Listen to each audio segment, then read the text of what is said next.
Good afternoon, and welcome to another edition of the Rotoworld Fantasy Basketball Q&A. I'm Raphielle Johnson, joined as always by Noah Rubin. Noah, how'd that 11-game night treat you yesterday?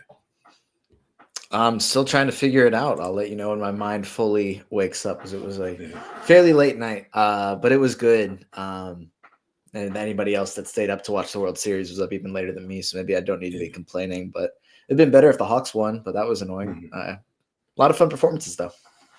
Yeah, I was thinking maybe I'll get to bed a little earlier, but then, like you said, the World Series had other plans. But, yeah. Respect to you for staying up, because I checked in the morning and I was saying, oh, wow, like people were up till 3 a.m. Like I was like, that's I'm glad I didn't try. Yeah, that's one spot where you benefit from being out west. That the late games, still late, but they're not as late, obviously. Yeah, but I mean, we had a bunch of nice performances in the NBA too, so that was fun. Yeah, definitely. All right, we're gonna get right into it. Ernest, thanks for tuning in. My one streaming slot is filled by Wendell Carter Jr. Is he worth dropping for Case and Wallace, Kelly Oubre, Josh Minott, or Colin Murray-Boyles? Hesitating since his spot is pretty secure. That's the tough scenario of, and I guess if it is your streaming spot, Wendell Carter Jr. is going to be pretty consistently average. Like he is a solid starting center in the NBA, and the box score, it's usually not great. Case and Wallace has been starting, and that's nice, but I don't think that's going to continue when Jalen Williams is healthy. Kelly Oubre, I assume, is going to start. It seems like even when Paul George and everyone else is healthy. Josh Minott, I don't know if I trust that rotation enough to be consistent enough for him to keep starting. Colin Murray-Boyles played really well yesterday, and I don't know if I'm being too biased in the fact that I just really like him as a prospect and as a player. That makes me want to consider that one, but I think it would be between him and Kelly Oubre for me. Yeah, I think the other thing about Wendell is like you pretty much know you're going to have an extended absence at some point. Like last year was kind of an outlier. Played 68 games, but before that, he had one other season in which he surpassed 60 games. So the availability, while it's good now, obviously hasn't missed a game yet. You kind of have to bank on that at some point. I'm with you on Murray-Boyles. He was able to play 24 minutes yesterday, really good production in those minutes. I think he's got a pretty high ceiling, even if he continues to come off the bench, which I think is going to be likely. We've seen them go small at center in the past, but Jakob Poeltl's healthy right now, so I don't think that's going to be a possibility. But I like his long-term outlook.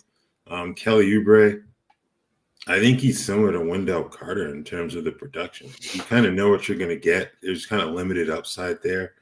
Minott, I'm not touching him right now. No, obviously not physically, but in terms of fantasy. But yeah,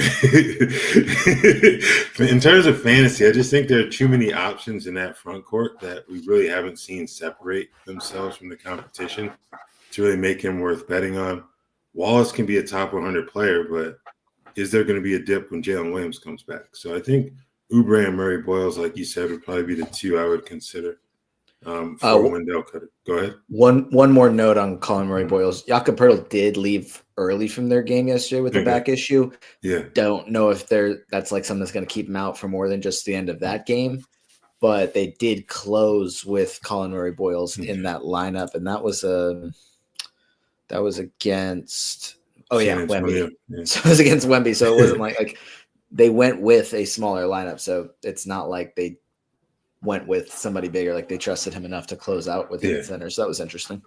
Yeah, Poeltl's back issues were a problem during the preseason too. So you do have to wonder if this is going to be something that's going to continue to linger and how the Raptors are going to handle the front court rotation. It's basically Murray-Boyles and Mamu coming off the bench there. So pretty high upside for Murray-Boyles if that's the case. Ernest has another question. He wants to know what punt build should he lean into. He's got Harden, Giddey, Reaves, Sharp, Thompson, Miles Bridges, Mikal Bridges, Chumani Kamara, Zion Okongwu, Porzingis, Mark Williams, and Wendell Carter Jr.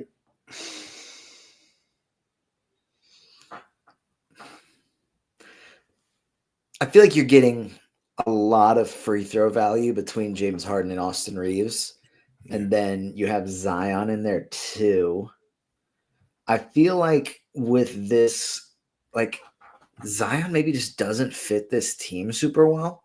And it could be something that you lean into a punt field goal percentage type of build. And Zion and even Asar Thompson to an extent just doesn't fit that super well. So maybe there could be some sort of trade that happens there because Harden isn't going to have a great field goal percentage.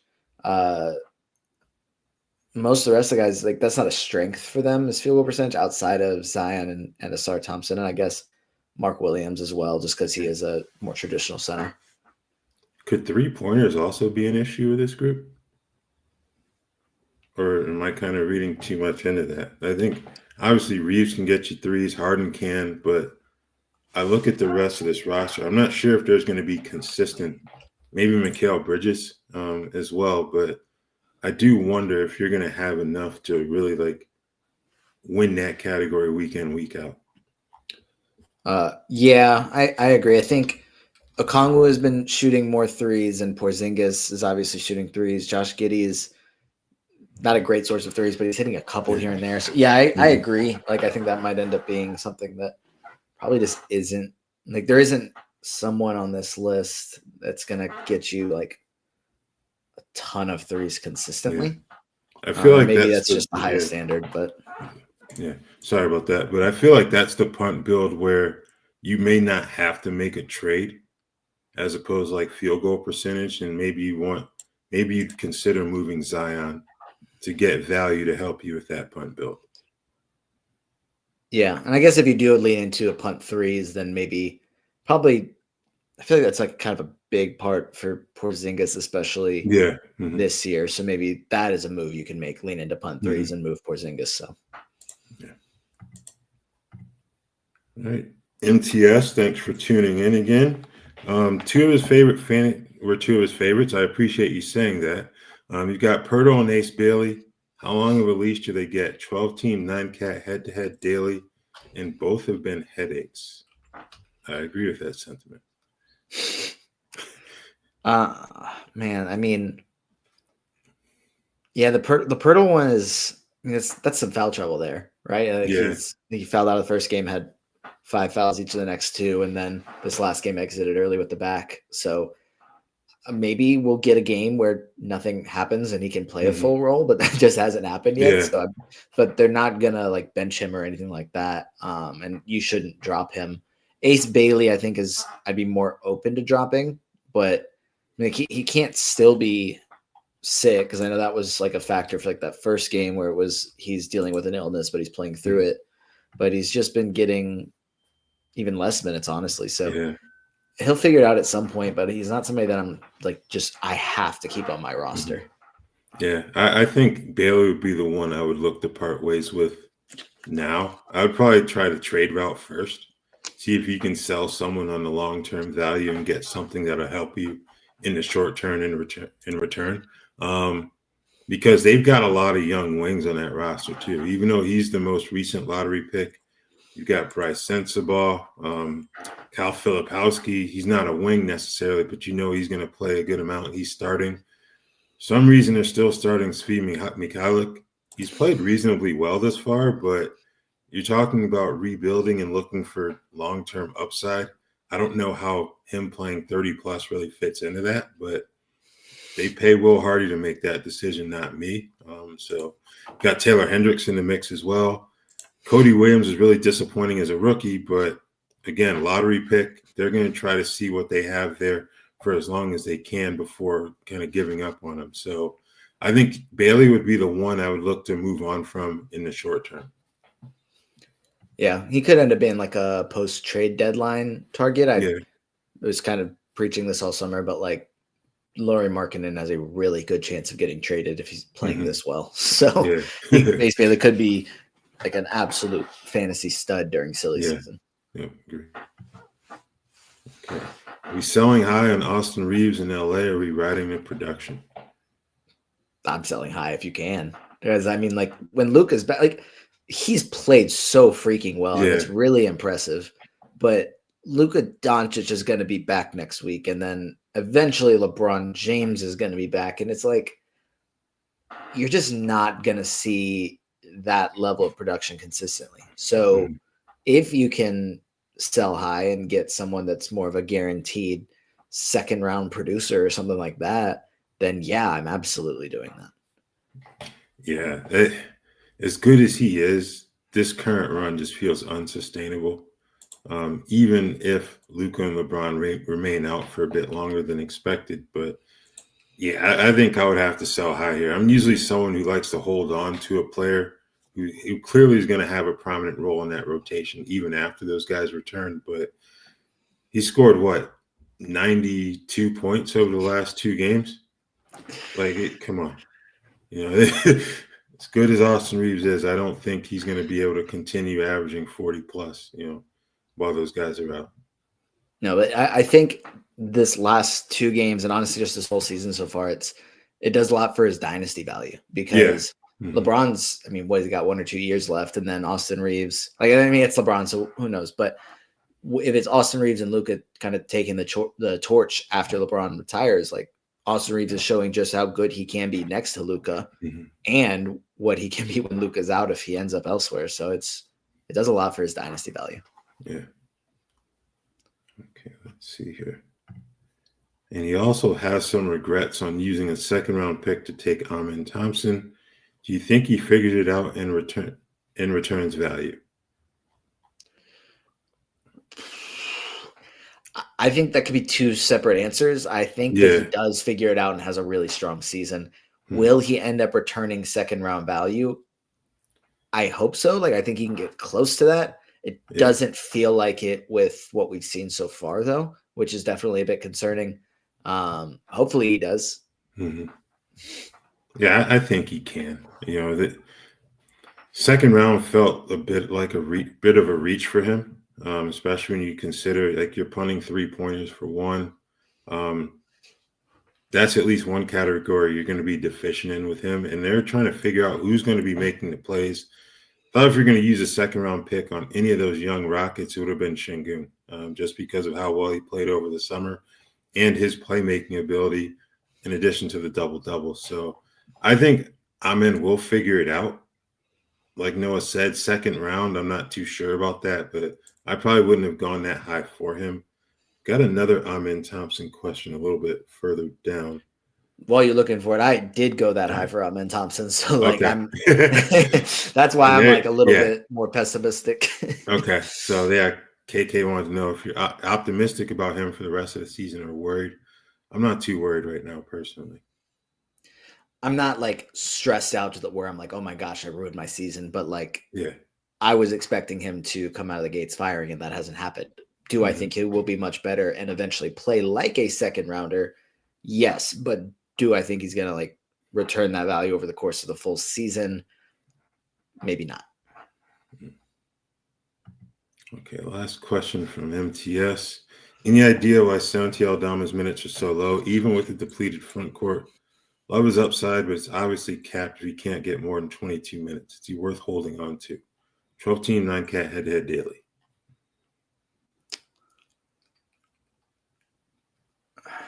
I mean, I don't know why his minutes are where they are. Other than maybe it's like he's kind of like alternating minutes ish with Jaren Jackson. And if you look at the minutes on the team, John Morant leads the team in minutes per game at 27.2. Yeah. I don't think this is just a Santi Aldama issue. I think it ends up being just the way that this rotation is being used. And partially it's the fact that they've been in 2 blowouts out of 4 games. So that's going to skew the minutes a little bit. Yeah. As far as if he's worth a hold, might have to look and see who else is available. Yeah. I think it's all who left on the waiver wire. That's going to be the biggest question. His minutes, I don't think are going to change much when Zach Edey gets back. If anything, Jock Landale takes the hit. He's the current starter at center.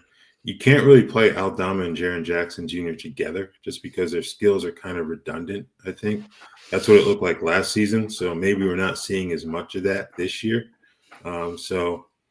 Yeah, I think it depends. If you've got a good option on the waiver wire, I think you can move on from him now. But if you don't, I would probably ride this out for a little bit and see what happens. Because like Noah said, a couple of those games have been blowouts. So that kind of skews the playing time either way. Now we get 2 questions about Jrue Walker. And KK wants to know if it's Jrue Walker's season with Obi Toppin out. And Ryan chimes in, is he a must roster in ESPN 12-team points, weekly games cap?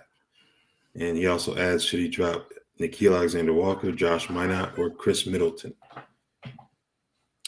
Yeah, I think that Jrue Walker simply, like, he just has to be, or I guess he would be a must roster player just because nobody is healthy on this team and somebody's going to have to shoot the ball and do things. And he's the guy they drafted in the top 10, 2023. Like, I would assume that they value him enough to give him this opportunity, and he's going to play a lot. I would assume he starts. He's already been playing a lot this season. He has been very efficient.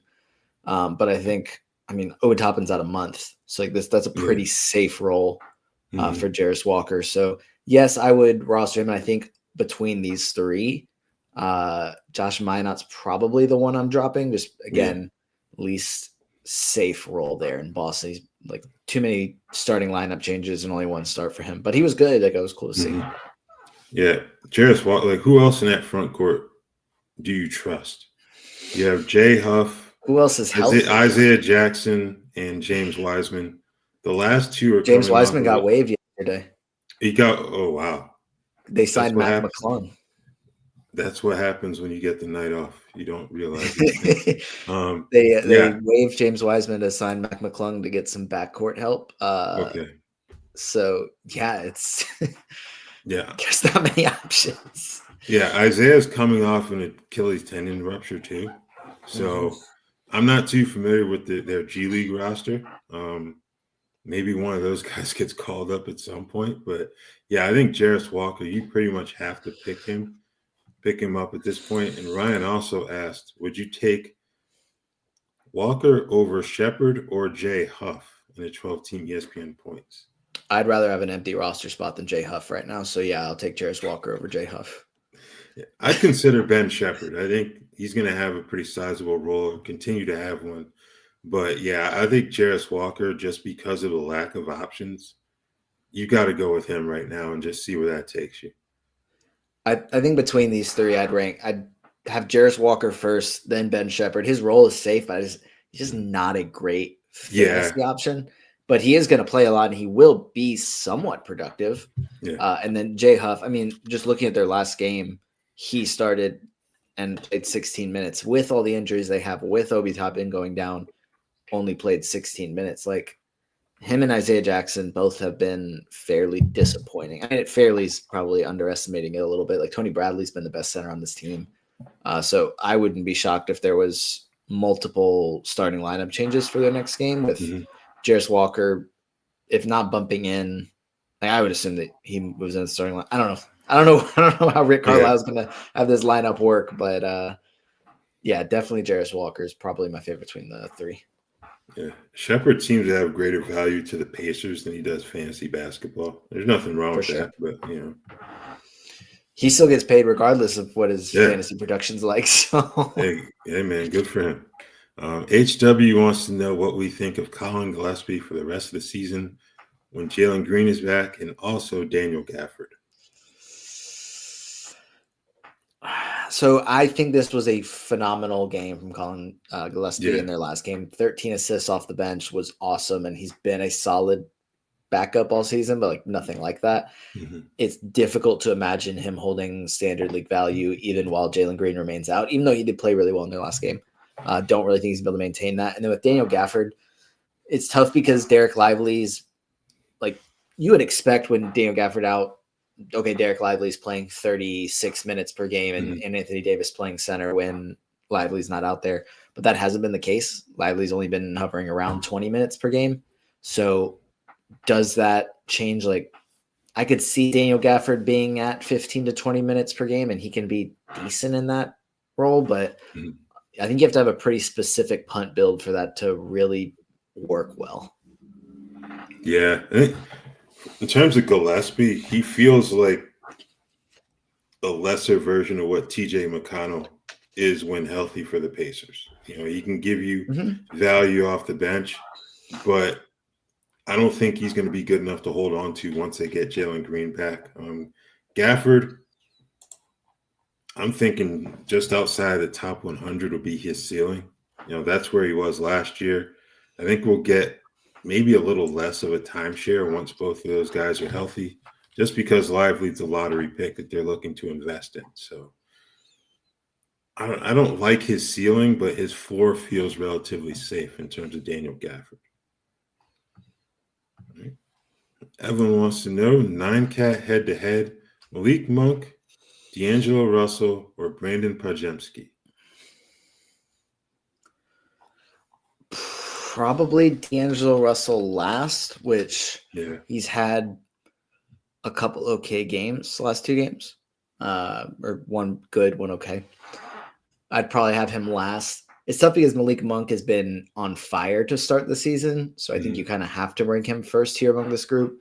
But you could also look at Malik Monk as a sell high if you can make that work in your league. If you can show someone, hey, look here, like Malik Monk is one of the best players in fantasy basketball right now. You should trade me somebody who's obviously better than him for Malik Monk because he's playing better or something like that. If that works in your league, then you could trade Malik Monk.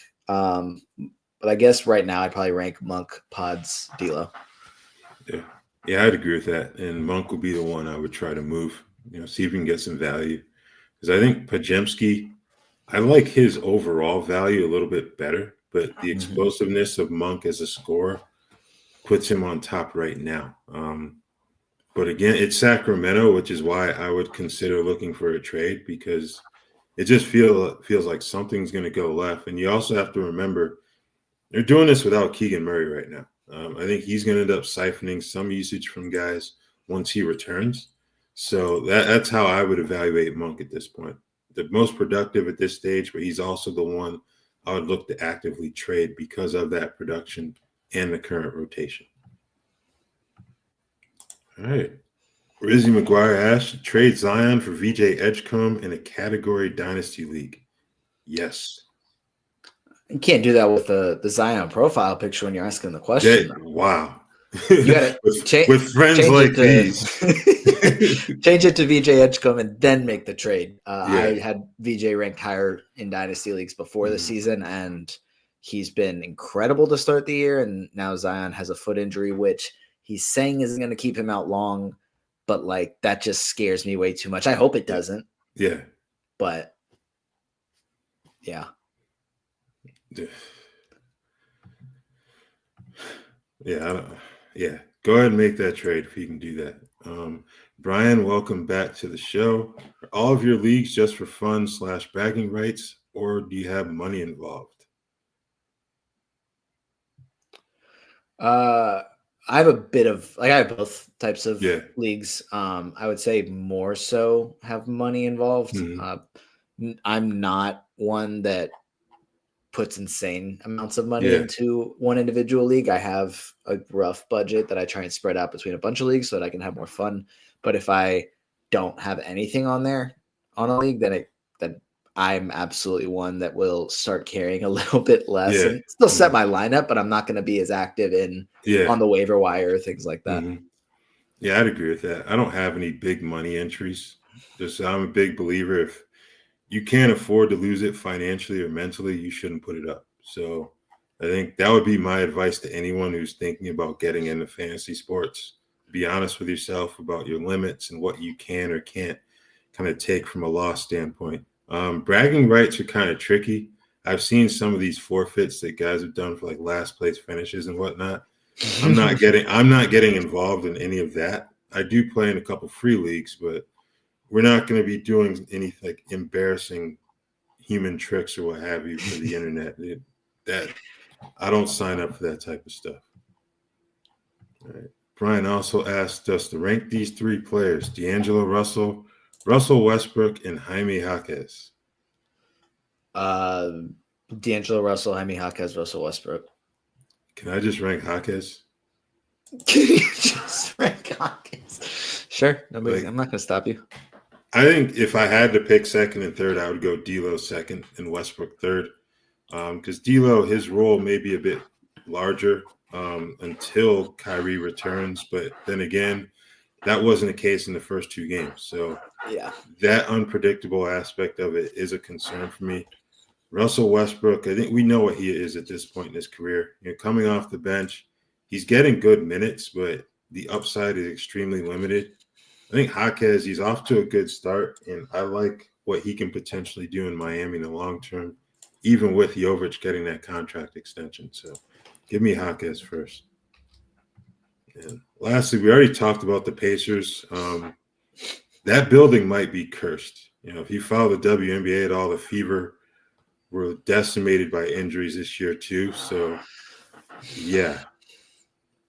It's all going to Daniel Jones. I don't know how they're making it work, but they're doing it. Yeah. Actually, it's also, they're just taking all the basketball out of the state and just giving it to the football team because Indiana football's undefeated too. Mm-hmm. I just remembered that. Wow.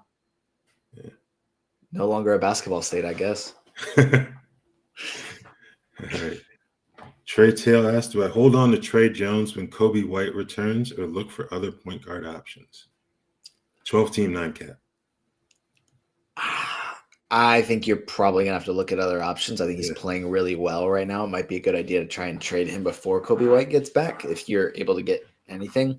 Because he's going to come off the bench, and that's just going to it's just going to be too limited, too inconsistent. Then you're competing with – and also, well, I would assume it was played incredibly well to start the season as well. So it's like,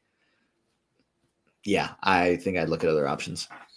Yeah, I would say if you were going to drop Trey, if you can pick up Ayo Dosunmu, I would do that. Otherwise, like Noah said, maybe try to make a trade, for Trey Jones right now. See if you can get something back in return, because once Kobe gets back in there and is playing his full minutes tally, you got to think either he or Josh Giddey is going to be on the basketball a lot. Then you have Ayo. I'm not sure there's going to be enough for Trey to make him worth holding on to in the 12-team league. All right. Anthony asks, Cedric Coward or Brandon Podziemski rest of the season?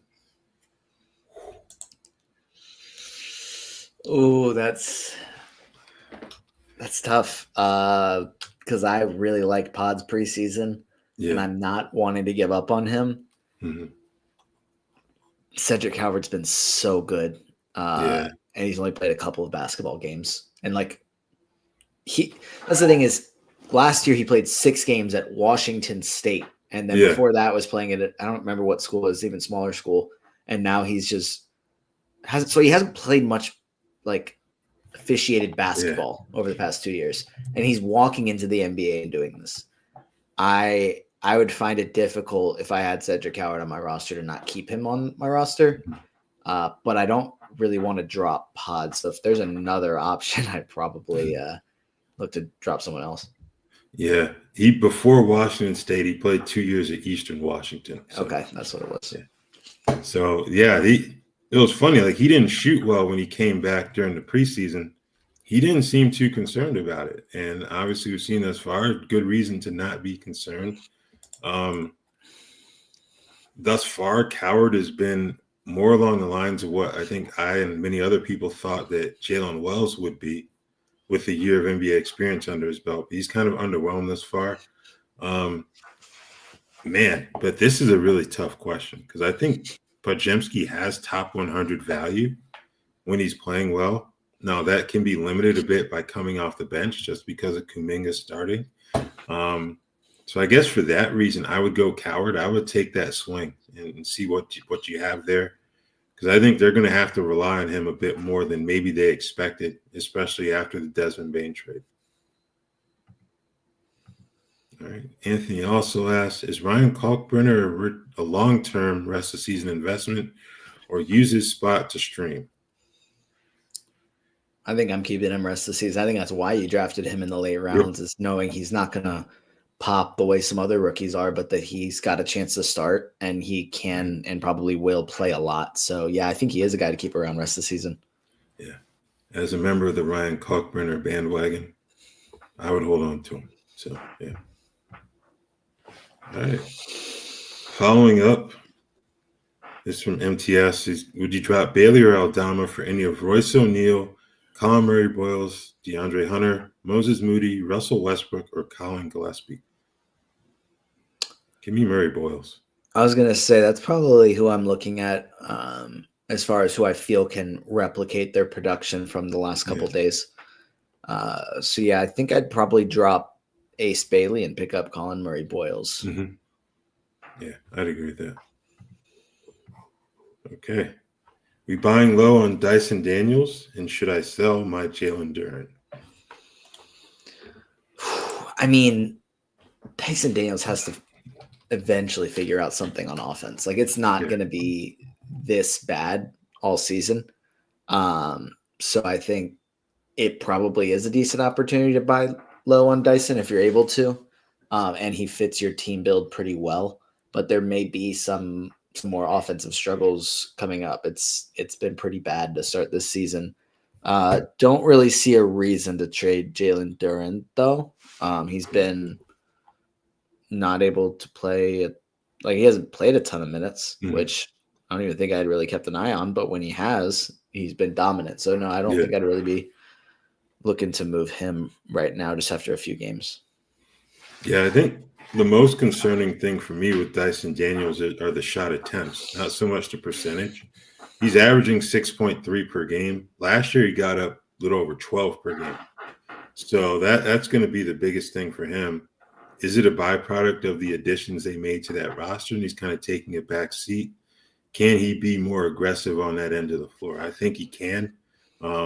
If you can buy low on him, I would definitely do that. I would not look to trade Jalen Duren for him, however. So, yeah, I think it's them adding players, but also just Jalen Johnson being healthy definitely impacts things. That's the other thing. Yep.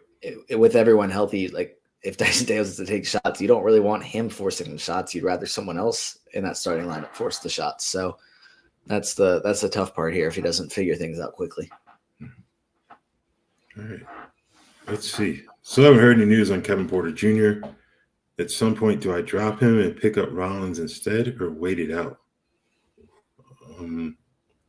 Are your other IL spots filled? That would be my question here.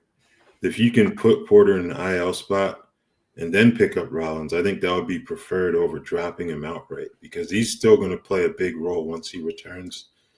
And I think the other question is, how much value do you need at the point guard position right now? If you have other quality options, I would try to ride it out with Porter, especially if you can put him in an IL spot. Yeah, as I was going to say is they said it was going to be – I don't think it's a long-term absence, so it may be another game, but it may not be. And actually, now that I'm thinking about it, I think they released an injury report right before we got on this. Okay, so he is out for their game tonight. Yeah, he's out tonight, But I wouldn't be dropping him right now. But if you're able to stream in Rollins, I like that. Okay, is the Jrue Holiday usage going to stay up when Henderson returns? Probably not quite what it is. Like just the fact that Scoot Henderson will be there will change things, but it depends on how Tiago Splitter plays the lineup because we don't have any data to know really. Right. Yeah. So the last two seasons, he was about 15 or 16% in terms of usage, but that was with Jaylen Brown and Jason Tatum. Portland has some exciting young players, but none of them score at the level of those two. And also Derek White, to a lesser extent, you had Porzingis and now Horford. This roster is different. I think Holiday's usage will decrease, but not to the level that it was in Boston. So I think he's ultimately going to be okay. I think last year was like his first truly poor fantasy season since his rookie year, and he's still like 125 or so in terms of his rank. So I think Jrue Holiday is going to be fine after Scoot returns. All right. Anthony would like to know, is Deuce McBride the starter for the Knicks when he's back from his absence for personal reasons? And I'm going to say we don't know for sure because that fifth starter spot has kind of rotated based on the matchups. Like when they played a smaller, more mobile team, it was Deuce. When they needed to match up with bigs, like the opener against Cleveland or Sunday against Miami, it was Ariel Hukporti. Now, Hukporti only played about 10, 15 minutes in both of those games, so he's not going to make a dent in fantasy. McBride, even if he doesn't start, he's going to get 25 minutes per game. So I think he'll be fine, but I don't think he's going to be the lock starter once he returns. Yeah, that was going to be my question for you because that was my analysis. The same thing. Yeah. It's kind of matchup based. So, yeah. Yeah, I think Mike Brown may have said that it wasn't after Sunday's game, but it was one of the other games. Like, we're just going to go based on matchups, at least until Mitchell Robinson is healthy enough to play. Then I think he'll probably be the one who's the long-term starter. But again, with his injury history, what does long-term really mean? So, all right. Brian wants to know, should he drop Santi Aldama and pick up Aaron Nesmith? I would. Yeah, I'm thinking, yes. Nesmith hasn't been great, but again, people are just getting hurt in Indiana, and he's going to be out there playing more minutes than Santi Aldama is. Mm-hmm. Okay. Anthony would like for us to rank AJ Green, Josh Minot, Yves Missi. Yeesh.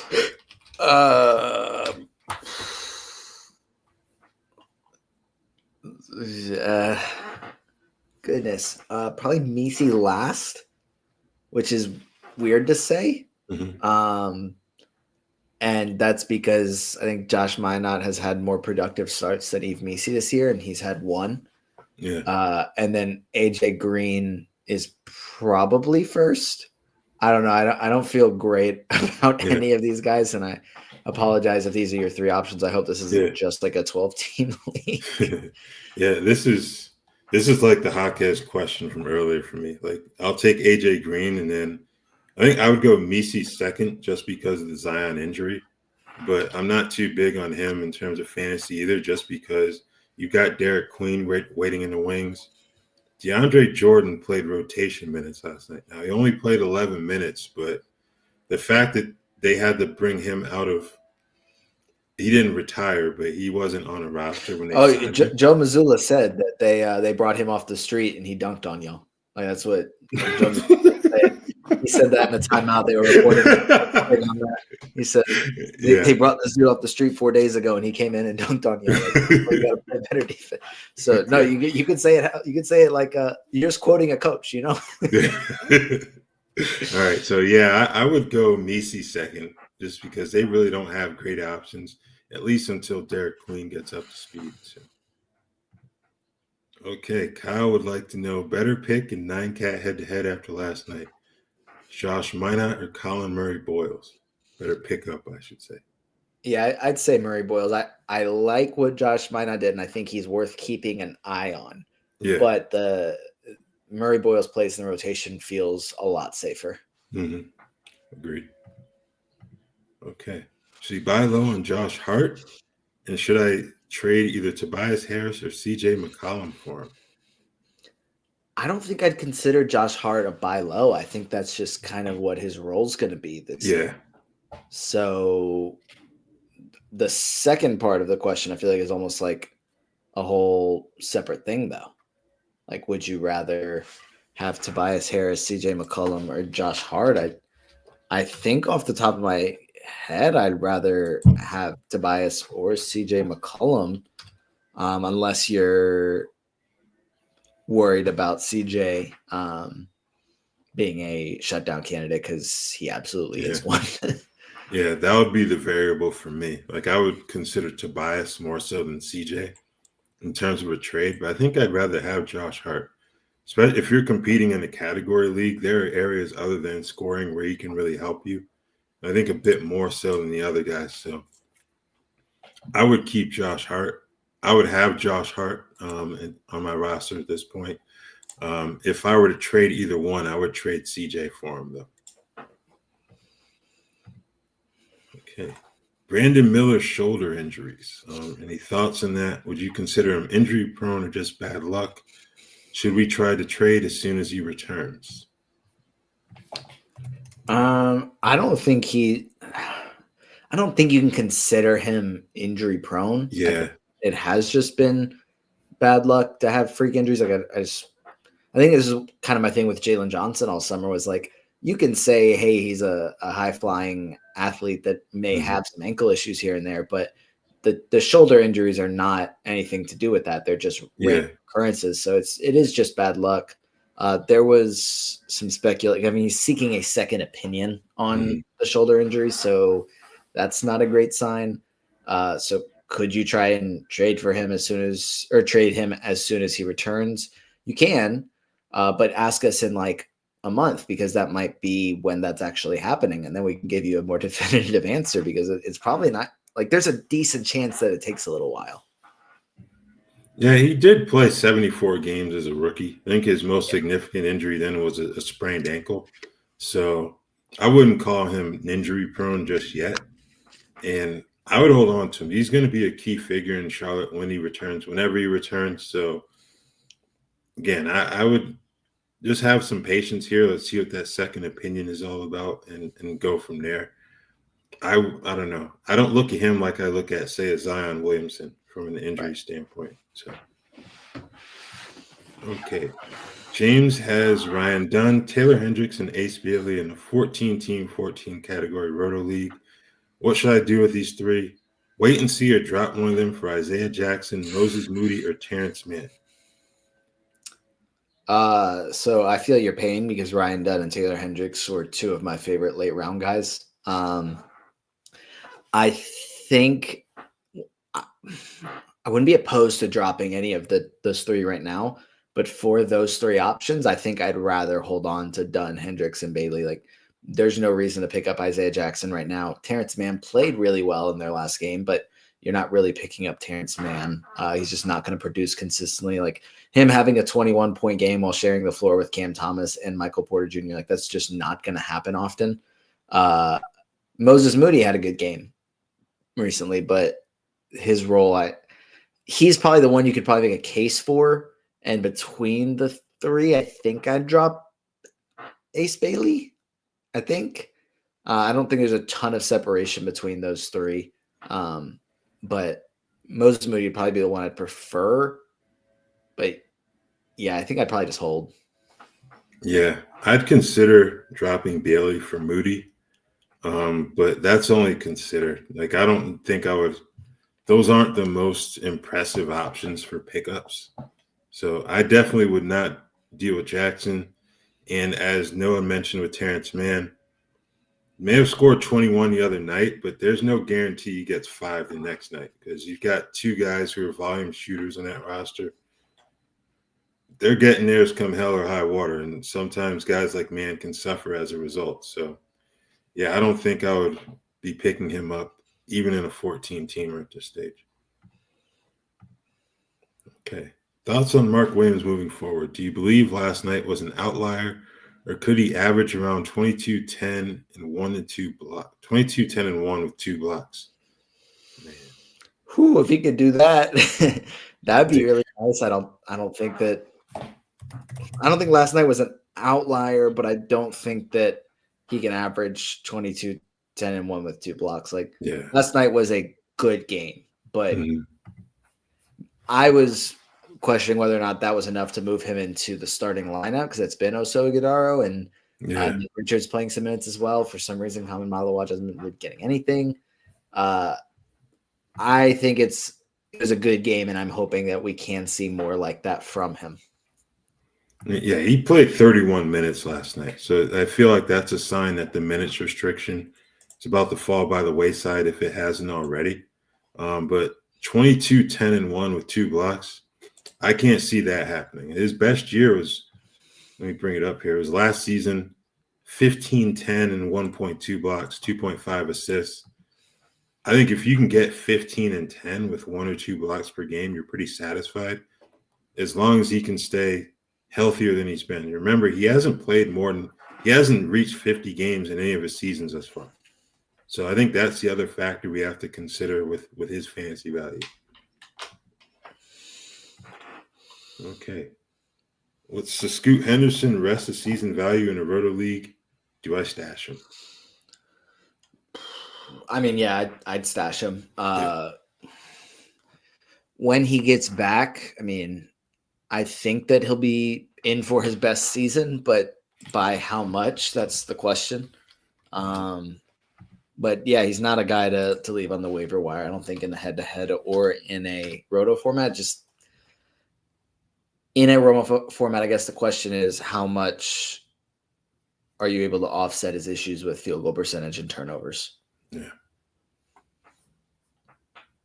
Yeah, I don't know. He's definitely a stash because Portland needs to figure out what they have there. Is he someone that could potentially can run the show for them in the years to come, or do they need to look in another direction at the point guard position? So I think he'll have opportunities, obviously. He just never struck me as a great fantasy player, whether we're talking Roto or categories. But I would hold on to him just because he's going to play good minutes once he's available to play. All right. And who are the guys you're panicking over that were top 90 picks? So he's got some names here: Dyson Daniels, Jakob Poeltl, Cade Cunningham. Anybody you're kind of panicked over at this stage in the season? No, I think is my short answer. I think just 1 week in, I'm not panicking about anybody. Honestly, I haven't really made too many. I'm trying to think if I've really made any roster moves. I don't know if that's, just really bad fantasy basketball playing strategy, but I just haven't really made any. I want to give everybody time, at least a couple of weeks before I start. And when I'm more pressed about trying to push for a playoff spot or whatever else, then I'll stream in more. But right now I'm these guys that I drafted, let me see something here before I give up on them. Yeah. So there's reasons to be a little bit concerned about a guy like Dyson Daniels. No reason to be concerned about Cade. Jakob Poeltl, I think we talked about that earlier. It's fouls and an injury. So I think he'll be fine. But nobody I'm panicking over. I'm trying to go through ADP data real quick, just scan to see if there's anybody I'm concerned about, but no. Yeah, I'm not big on panicking 1 week into the season either, especially for those guys you used a top 90 pick on. You're expecting that season-long value to pay off, so not really going to panic on any of those players. And I feel like just a few, maybe a couple guys that aren't playing super well that are top 90 guys are guys that I wasn't super high on or I didn't draft. Yeah. I'm trying to look at everyone, but also think about okay, maybe some people are panicking about, I don't know, Josh Hart, but he wasn't a guy that I was drafting in the top 90. And I think we kind of knew about his role and what that was going to look like. I think Shaden Sharp, he's shooting 31%. That may be someone that some managers are panicked over right now, but with him, it's he's not going to shoot that bad all season. That's gonna improve, and he's gonna get the opportunity. And that's why I'm not super good. It's been frustrating, but I'm not super concerned. All right, we got a dynasty question from Kyle. Is Brunson and Ware too much to give up in exchange for Paolo? 9-cat head-to-head 12-team dynasty.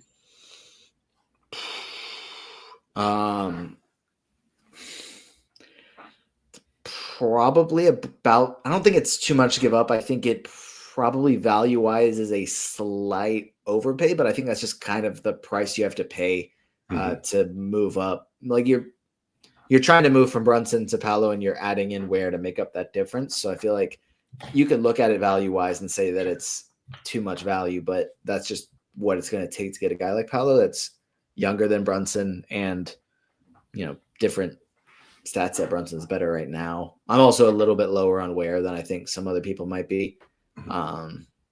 So, yeah, it's probably just the price you have to pay. All right. Should I drop Jalen Wells for Colin Murray Boyles? I would. Mm-hmm. Yeah. Yeah. I like Jalen Wells as a player, and I think he fits in really well there. Just don't think he's quite as good in fantasy basketball. Colin Murray Boyles is built for fantasy basketball. Yeah. It's a good way to put it. Okay. What is Ryan Kalkbrenner's ceiling? And Wendell Carter Jr. is looking better. Ryan Kalkbrenner, let's see, he's averaging 9.3, 7.7 and a block while shooting 88% from the floor. Yeah. I think his ceiling is probably like ceiling or like realistic ceiling. I think we'll say his realistic ceiling is probably like 11 points and 9 rebounds with a block and a half. Yeah. And I think that would be really good for a rookie. Yeah, I think he can maybe sneak into the top 100 and finish there, but I don't think I would go too high in terms of his first year ceiling. Now, we'll see what happens down the line, but yeah, I think I don't think he has an extremely high ceiling, but I think the floor is pretty safe, especially if he can continue to start and hold on to that job. Okay. Should we pick up Jock Landale until Zach Edey returns? No, I wouldn't. Yeah. It's a good opportunity, but he just hasn't been productive enough to justify it. Yeah, I would agree with that. He's starting, which is somewhat enticing, but not all starters are worth rostering, and I think that's the case here. Mm. Right. James also wants to know, who should I drop for Scoot? Dunn, Ace, Ryan Rollins, or Taylor Hendricks? I'd probably drop Ace. If you don't feel comfortable doing that, then Ryan Dunn would probably be next in line for me. Yeah, I think that's fair. Let's see. And then MTS would like to know, who would you target with the Austin Reaves sell high? 12-team 9-cat head-to-head. You got Cade, Amen, Giddey, Kawhi, Alsar, and Hartenstein as his core.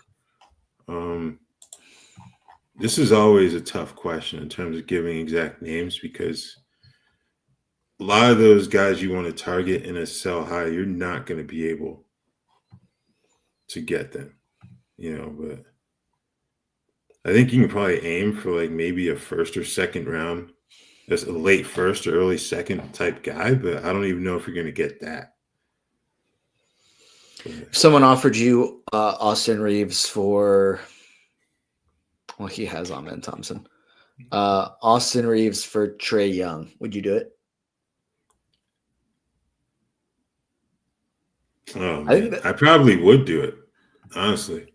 And you'd rather have Reaves than Trae Young rest of the season? Yeah. I'm asking. I'm not like looking for a specific answer.